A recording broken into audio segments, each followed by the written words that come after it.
में अपने बिगड़े काम बनाने के लिए, अपने ग्रहों को शांत करने के लिए, अपने शत्रुओं का दमन करने के लिए और मनचाही खुशियाँ, मनचाहा पद प्राप्त करने का सबसे सरल सुगम माध्यम क्या है?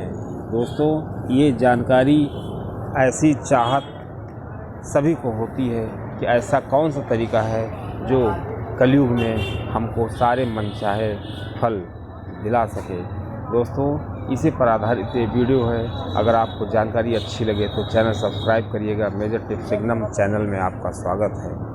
दोस्तों, कलयुग का देवता श्री हनुमान जी को कहा जाता है अगर श्री हनुमान जी प्रसन्न हैं तो मनुष्य के जितने भी खराब समय चल रहा हो, जितने भी ग्रह विपरीत दिशाओं में हों, कुंडली में कोई दोष हो, राहु केतु की कोई भी दशा हो, किसी भी तरह का कोई भी दोष हो, सारे एक किनारे हो जाते हैं और श्री हनुमान जी की मात्र कृपा हो जाए।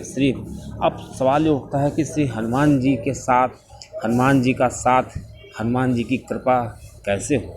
दोस्तों, श्री हनुमान जी के पास पहुंचने का, श्री हनुमान जी की कृपा प्राप्त करने का सबसे सरल और सबसे सुगम साधन है श्री हनुमान चालीसा। दोस्तों, श्री हनुमान चालीसा की जो सभी चौपाइयाँ हैं, ये सभी सिद्ध चौपाइयाँ हैं। दोस्तों, श्री हनुमान चालीसा का केवल स्मरण करने से, उसका मन लगा कर पाठ करने से ही श्री हनुमान जी की कृपा प्राप्त हो जाती है।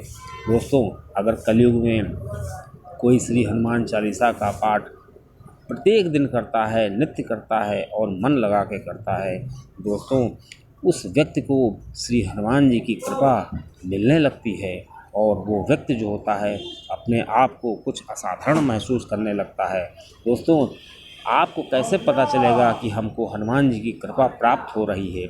अगर कोई व्यक्ति प्रतिदिन मन लगा करके श्री हनुमान जी चालीसा का पाठ करता है तो उसको किन किन चीज़ों का एहसास होता है, वो कैसे पता लगा सकता है कि उसको श्री हनुमान जी की कृपा मिल रही है या उसके अंदर क्या परिवर्तन आते हैं? दोस्तों, इसी पर आधारित ये वीडियो है।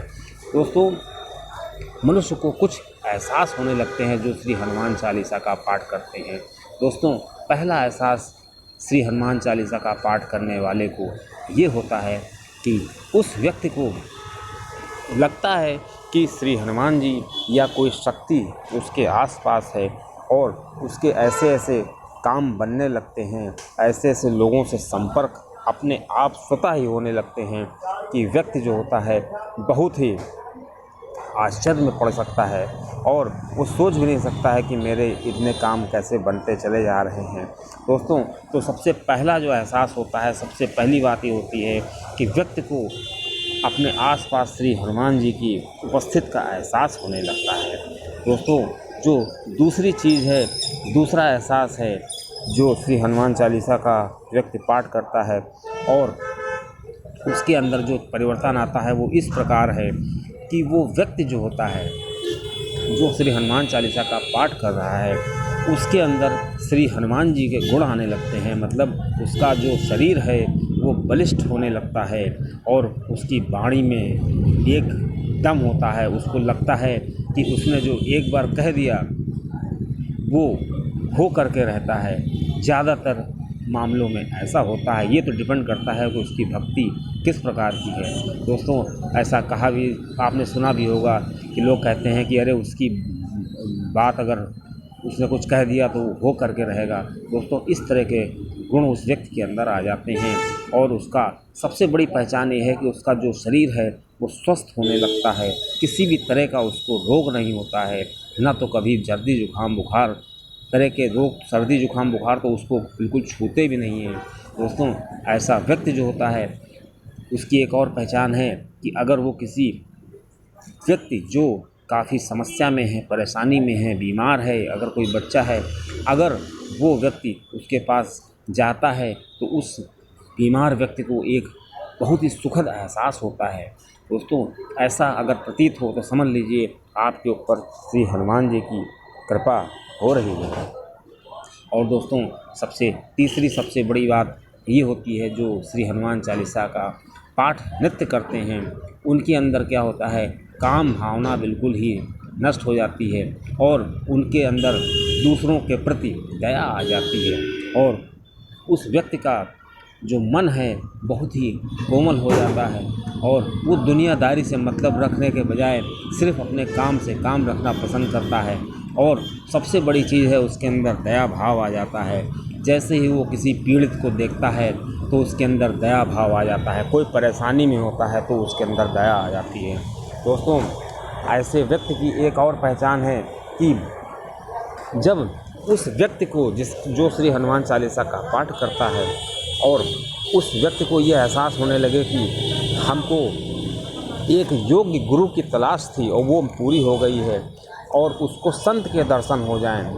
अगर किसी व्यक्ति को लगे कि ये परफेक्ट संत है और हम उसके सानिध्य में आ गए हैं तो ये सिर्फ श्री हनुमान जी की कृपा से ही संभव है और कलयुग में दोस्तों संत तो ढूंढने से नहीं मिलेंगे। दोस्तों, अगर कोई व्यक्ति है उसको किसी संत से मुलाकात हो जाए और वो संत अक्सर उसका मार्गदर्शन करे, दोस्तों ये सिर्फ श्री हनुमान जी की कृपा के कारण ही होता है। दोस्तों, इस प्रकार जो अगला एहसास है, अगली बात है, जो श्री हनुमान चालीसा का नित्य पाठ करते हैं उनके अंदर एक और गुण आने लगता है कि वो व्यक्ति जो होता है उसको आध्यात्म की तरफ जाने का बहुत मन करता है, उसको आध्यात्मिक बातें बहुत अच्छी लगती हैं, वो आध्यात्मिक माहौल में रहना पसंद करता है, वो चाहता है पूरी दुनिया आध्यात्ममय हो जाए।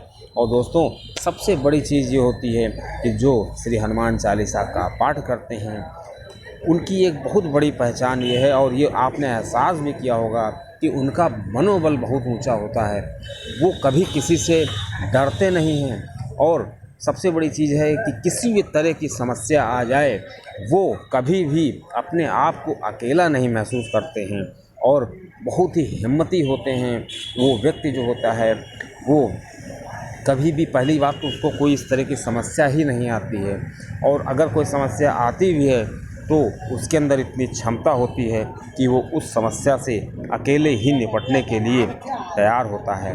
दोस्तों, इस तरह के कुछ हमने आपको एहसास बताए हैं जो हमने खुद फील किए हैं और ऐसा आप भी फील कर सकते हैं। लेकिन दोस्तों, श्री हनुमान चालीसा का पाठ करते समय बहुत लोग ये कहेंगे कि मैंने पाठ तो मैं भी करता हूँ लेकिन मेरे अंदर ऐसा नहीं है। तो दोस्तों, आप ये समझ लीजिए कि अगर कोई नित्य पाठ करता है और उसको इस तरह के एहसास नहीं हो रहे हैं तो उसको ये समझ लेना चाहिए कि वो व्यक्ति जो है जिसको इस तरह का एहसास नहीं हो रहे हैं वो पाठ में कुछ गलतियां कर रहा है। दोस्तों, श्री हनुमान चालीसा का पाठ करते समय सबसे बड़ी चीज़ ये है कि आप ये जहाँ पे पाठ करें वहाँ पे साफ़ सफाई होना बहुत ज़रूरी है। और दोस्तों, श्री हनुमान चालीसा का जब भी पाठ करें तो कुछ बातें ध्यान रखें। सबसे पहली चीज़ है कि वो जगह बिल्कुल साफ़ सुथरी होनी चाहिए, आपके पास जल भी रखा हो। और दूसरी चीज़ ये है दोस्तों, पाठ करने का जो समय है वो आप